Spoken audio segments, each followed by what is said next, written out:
Picture this, a bustling marketplace where buyers and sellers come together, each with their own desires and motivations. Welcome to the fascinating world of demand and supply analysis in economics. Imagine a seesaw, constantly tipping back and forth. On one side, we have eager consumers, their wallets at the ready.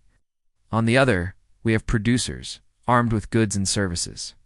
This delicate dance between what people want and what is available forms the very foundation of our economic system.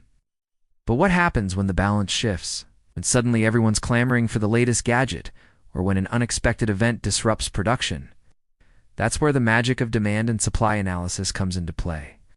At its core, demand represents our willingness and ability to purchase goods or services. It's not just about wanting something, it's about having the means to acquire it. Think about your favorite coffee shop. You might love their lattes, but if the price suddenly doubled, would you still buy one every day? On the flip side, we have supply, the amount of a good or service that producers are willing and able to offer at various price points. It's not just about having products to sell, it's about whether it's profitable to do so. If the cost of coffee beans skyrocketed, would your local cafe still offer the same variety of drinks? Now, here's where it gets interesting. These two forces are constantly interacting, pushing and pulling against each other like an economic tug-of-war.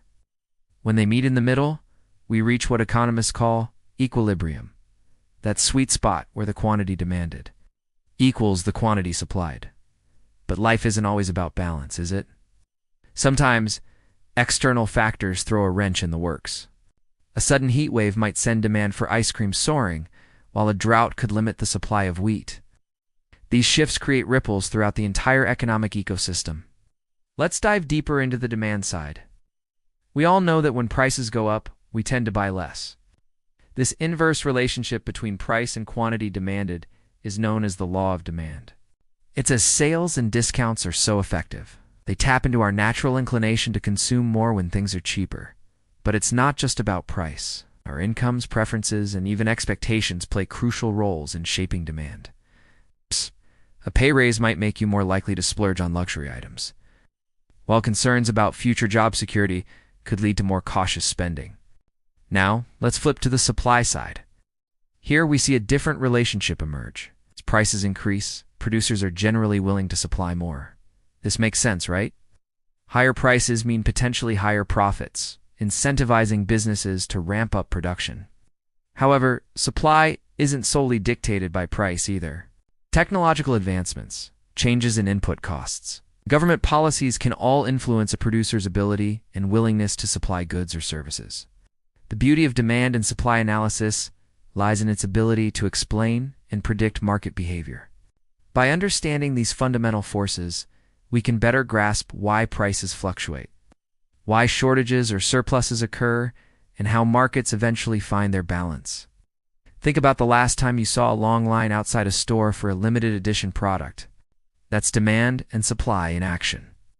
The scarcity created by limited supply drives up demand, often resulting in higher prices or creative distribution methods. But it's not just about luxury goods or trendy items. Demand and supply analysis applies to everything from housing markets to labor markets, from agricultural commodities to cutting-edge technologies. As we navigate an increasingly complex global economy, understanding these basic principles becomes more crucial than ever to help us make sense of economic policies, business strategies, and even our own consumer behaviors. So the next time you're shopping, take a moment to consider the intricate dance of demand and supply happening behind the scenes. It's a testament to the dynamic nature of our economic system. A system that's constantly evolving, adapting, and seeking that elusive point of equilibrium.